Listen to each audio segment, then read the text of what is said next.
통해서 성도의 큰 사명이라는 말씀을 전해주시고 축복 선언으로 예배를 마치겠습니다. 기도드리겠습니다. 하나님 감사합니다. 복된 주일을 허락해 주시고 아버지 손전에 나와 하나님 경외하며 하나님께 예배드리며 하나님께서 주시는 말씀으로 말씀을 통해서 은혜받게 하시니 주여 감사합니다.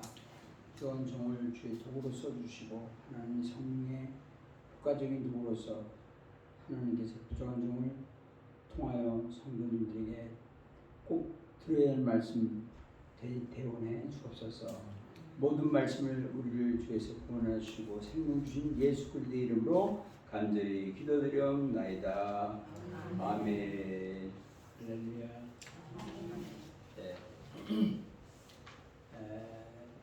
오늘 저는 오늘 주신 말씀 가지고 성도의 큰 사명이 뭔지 말씀을 드리겠습니다. 이런 말이 있습니다. 사람은 죽기까지 자기의 사명을 사람에게는 죽기 전까지 그에게는 사명이 있다. 사명이 있다. 어떤 때는 무슨 사명이 있을까 이런 생각이 들 때가 있죠. 연세가 많으신 어르신이 몇 년째 투병생활 하시는 분들 봤어요. 아주 가족들이 고생입니다.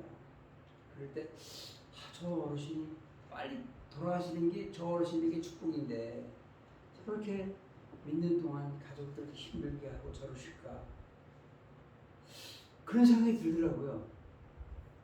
빨리 돌아가시는 게 축복인데 왜 안 돌아가시고 저 살아서 저렇게 가족들 대수만 받아내고 지금이야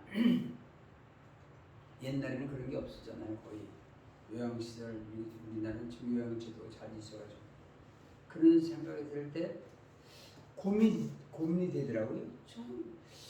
저 사람이 사는 사람에게 무슨 사명이 있을까 생각해 보니까 사명이 있구나. 그걸 깨달았어요. 뭐냐, 살아있기 때문에 그 부모님에게 정성을 기울이면 그 자식들에게 복이 되는구나. 그걸 알았어요. 반드시 하나님께서는 그 자식들에게 복을 내리더라고요. 제가 목회하면서 하나님이 그 본인에게는 모르지만 자식들에게 복을 주시려고 부모를 공경하도록 하는구나. 이걸 알았어요. 사명이라고 하는 것은 다 있다고 생각합니다. 근데 사명이 없는 사람은 없죠. 난 예상치 못하게 세상 뜨는 사람들이 가끔 봅니다. 그런데 그의 사명을 다 했구나 이렇게 생각합니다. 사명. 그래서 오늘 성경을 보면 우리 예수 믿고 하나님이 자녀된 우리들에게 하나님은 어떤 사명을 주셨을까? 그 가장 큰 사명이 뭘까? 이런 생각을 하며 고민도 해봅니다. 그게 뭘까? 예수 믿고 구원받은 우리들에게는 영원 사랑, 복음, 이 복음을 사람들에게 알게 하는 게 가장 중요한 말씀인데 이 복음이라고요. 성경에 복음에 대한 말씀이 많이 나와 있어요. 성경에 보니까 복음을 위해서 우리를 부르셨고 복음 이런 말씀이 많이 나와 있어요. 저는 이 말씀 보면서 진정한 이 복음을 바로 알면 복음을 깨닫고 복음을 믿으면 놀라운 역사가 일어난다. 그 복음에 대한 우리들에게 주신 하나님의 사명이 가장 크다. 이런 생각을 해봅니다. 사랑하는 제자들에게 주님께서는 너희는 온 땅에 다니며 만민에게 복음을 전하라. 우리 주님의 마지막 유언의 말씀을 해주셨잖아요. 너희는 복음을 전하라. 복음. 신학교에서는 그냥 말합니다. 복음이 뭐냐? 복된 소식이다. 영원이다. 영원 구원이다. 여러 가지 말들을 많이 하지만 진정한 이 복음은 뭐냐? 우리 믿는 자에게 구원을 주시는 하나님의 능력의 말씀이긴 합니다. 그러나 더 중요한 게 있다면 이 복음을 우리 인생의 모든 문제, 이 복음을 해결하는 거예요. 모든 인생의 문제를 해결하신 예수 그리스도 십자가의 능력, 이걸 전하는 겁니다. 인생의 모든 문제는 복음을 모르는 데부터 복음이 문제가 생긴다고 저는 그렇게 생각합니다. 그러니까 인생의 모든 문제를 해결하신 예수 그리스도의 부활의 능력을 증거하는 것이 복음이다, 이렇게 말씀드릴 수가 있습니다. 그러므로 우리 인생들에게 있어서 가장 큰 사명은 뭐냐? 우리 주님께 기도하면서 하나님께서 저거 그동안 목회하면서 하나님이 언제 복을 많이 주셨냐? 육신적인 복도 마찬가지예요. 언제 많이 주셨냐? 열심히 복음 전할 때 그때 하나님 복을 많이 내주셨어요. 한 영혼을 천하보다 귀하게 여기며 복음을 전할 때. 오늘 이 본문의 말씀도 그 얘기입니다. 예수님께서 제자들에게 복음을 증거하시라고 말씀하시고 유언의 마지막 말씀을 하시면서 부활 승천하시면서 온 천하에 다니면서 만민에게 복음을 전하라 제자들에게 말씀하신 예수님께서는 오늘 이 본문의 말씀은 70인 장로 70인 모세 시대에 장로들을 70을 세워놓고 그들에게 역사하셨듯이 70명을 세워놓고 둘씩 짝을 지어 보내면서 복음에 대한 명령을 하셨습니다. 지상 명령인데 대중을 상대로 복음을 전할 수도 있지만 오늘 본문은 개인적인 사명을 따라 개인 복음을 전하라 이런 말씀을 하셨어요. 개인 전도에 대한 사명을 주신 말씀이 오늘 본문의 말씀이 되겠습니다. 예수님이 70명을 뽑아 놓으시고 둘씩 짝을 지어서 두 사람들 나가서 하나님의 말씀 복음을 전하라 이렇게 증거해 주셨습니다. 이 복음을 증거하는 일이 있어서 어떻게 해야 되느냐 그 말씀을 본문의 중심으로 해서 잠깐 말씀드리겠습니다. 첫 번째는 2절에 있는 말씀이에요. 2절 이르시되 추수할 것은 많되 일꾼이 적으니 그러므로 추수하는 주인에게 청하여 추수할 일꾼을 보내주소서 하라. 기도하라는 얘기예요. 기도. 복음을 증거할 때는 하나님 일꾼 보내달라고 기도하라는 거예요. 사명자를 보내달라고 기도하는 거예요. 오늘 본문의 말씀에 추수할 것은 많되 일꾼이 적다. 사명자가 적다. 그런 말이죠. 복음 전하는 사명자가 적다. 저는 오늘 이 말씀을 읽고 또 읽고 기도하고 준비하면서 내 자신을 좀 한번 생각해 봅니다. 나는 우선 제일 가까운 사람부터 복음을 알고 있을까? 제 주변에 많은 사람들이 가까운 형제들이 아직 복음을 모르는 사람들이 있어요. 이 복음을 모르는 사람들에게는 어떻게 되냐? 개인 전도를 해야 된다. 개인 전도. 예수님을 구주로 영접시키는 이 과정이 꼭 필요하다. 이런 생각이 듭니다. 제가 목회할 때 마지막 은퇴하기 직전에 있는 교회, 바로 고전 교회 두 교회에서 훈련을 시켰어요. 성도님들에게 복음에 대한 훈련. 실제로 해보니까 되더라고요. 우리 거리 교회도 가능하겠다. 1년에 저는 처음에 2번씩 했는데 2번 하는 게 벅차더라고요. 1년에 한 번 정해놓고 날짜를 정해놓고 그날 데려오는 거예요. 사람 데려오는 거예요. 여기 데려오는 거예요. 여기까지. 어렵겠죠? 이게 영적 싸움이 벌어집니다.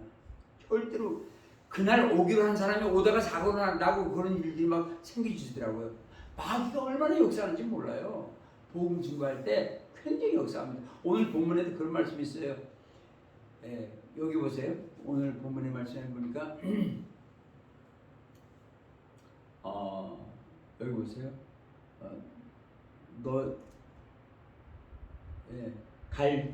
갈지어다 내가 3절이죠. 너희를 보냄이 어린 양을 이리 가운데 보냄과 같도다. 양을 이리 가운데 보낸 것 같다는 거예요. 영적 싸움이 벌어집니다. 복음 증거할 때는요. 여러분 누구랑 몇월 며칠 몇 시에 만나기로 약속을 하고 그 사람에게 기도하고 그돈 준비해 오다가 그 친구 만나서 복음을 전해야지 그런 생각 가지고 친구를 만나려고 그랬더니 뭔 일이 또 생겨서 안 됩니다. 여러분 이거 회복만 알아요. 회복을. 영적 싸움이 복음을 증거할 때 많이 일어납니다. 만약에 우리 거들이 교회가 우리 날짜를 정해놓고 금년 몇월 며칠은 영혼 추수주일이다. 추수감사를 지키잖아요. 그러니까 영혼 추수주일이다. 그러면 그 날짜를 정해놓은 날짜를 위해서 굉장히 준비가 필요합니다. 한 6개월 정도는 최소인데 거의 1년 정도는 거기에 초점에 맞춰가지고 기도하는 거예요. 내가 누굴 데려올까? 데려오는 선정하는 방법부터 제가 다 훈련시켰어요. 누굴 데려올까를 적어보는 거예요. 누구 이름도 옆집 누구 화장품 누구 아줌마 뭐 다 적어보는 거예요. 제일 먼저 가족들부터 적어보는 거예요. 그리고 적어본 다음에 계속 기도하다가 그 적은 사람들이 보통 한 10명 많이 적으면 20명 이렇게 적어냅니다.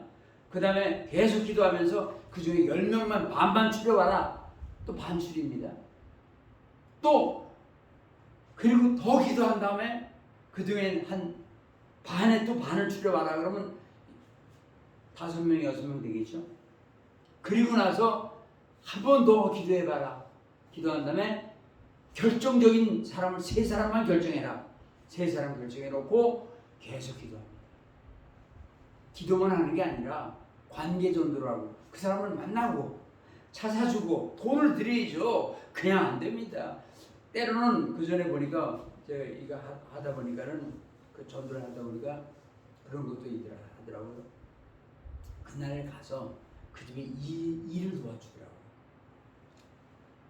돈을 주니까 돈 필요 없다고 몇월 며칠 날 우리 교회만 한 번만 나와주면 된다고. 한 번만 몇 번 나오라는 게 한 번만 나와달라고 교회에.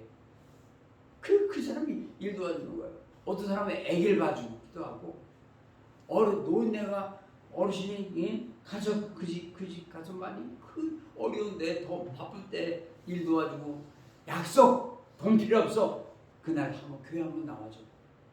그렇게 약속하고 복음을 들을 수 있는 기회를 그날 복음을 증거하기 위해서는 기도하고 많이 준비하죠. 어떤 말씀 증거하고 그날 한 번 들었을 때 그 사람의 충격적인 예수님을 영접할 수 예비된 영혼이라면 하나님이 택한 백성이라면 꼭 구원받아야 될 사람이라면 그날 하나님께서 그 마음을 사람이 힘으로 되는 게 아니라 마음을 열어주셔서 예수님을 믿게 되지 않을까. 저는 우리 거듭의 교회가 1년에 영혼 수술 지켜가지고 5명만 전도된다면 한 5년 지나가면 몇 명 되는 거예요. 그 제가 은퇴 직전에 교회에서 1년에 한번 해봤더니 제가 개인적으로 6명이 전도가 됐습니다. 지금까지 잘 나오고 있어요. 그런 방법을 통해서만 가능하더라고요. 누구 보고 난 성도님들은 같이 협조하면 더 좋고 아니면 내가 하는 거 내가 하는 거예요. 여러분들께서 우리 거듭의 교회가 좀 무응하고 성장하는 교회가 되고 사람을 볼 때 저 사람이 구원받았을까 못 받았을까 거기에 포커스를 맞춰가지고 사람을 좀 암만 돈 명예 부귀 영화를 누려도 예수 믿고 예수를 영접하죠. 하나님 자녀가 되지 못한 사람 활짝 허당이에요. 솔직히 돈 명예 부귀 영화가 사람에게 행복을 주는 게 아니거든요. 진정으로 복음을 통해서 그리스도를 만나고 하나님의 자녀로서 하나님 주신 은혜 가운데 살아가는 게 그게 인생의 행복인데 그걸 모르고 인생인들은 허당하고 그냥 그게 최고인 줄 알고 제가 저 어르신들하고 부르는 노래가 있어요. 네? 세상에 네. 그거 하실 거예요. 세상을 보며 볼 때 만족함이 없었네. 세상 부귀영화를 누려 인생의 만족은 세상 어떤 곳에 수도 없어요.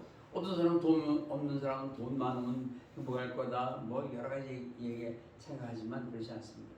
저는 오늘 이 본문 말씀을 결론적으로 말씀드리면 열심히 우리가 기도하고 복음을 전하고 그리고 그 한 영혼을 놓고 정말 기도한다면 저희 센터에서도 우리 직원들 가운데 예수 믿지 않는 직원들도 많이 있습니다. 제가 늘 얘기를 합니다. 옆에 있는 가까운 교회 나가시면 좋겠다고. 어르신들도 마찬가지고 우리 센터에서는 뭐 매일같이 예배드리니까 매일같이 제가 예배인도 설교 말씀 준거하니까 저는 오늘 이 본문의 말씀처럼 우리 주님께서 우리에게 부탁하십니다. 가서 복음을 전하라. 그게 복입니다, 여러분.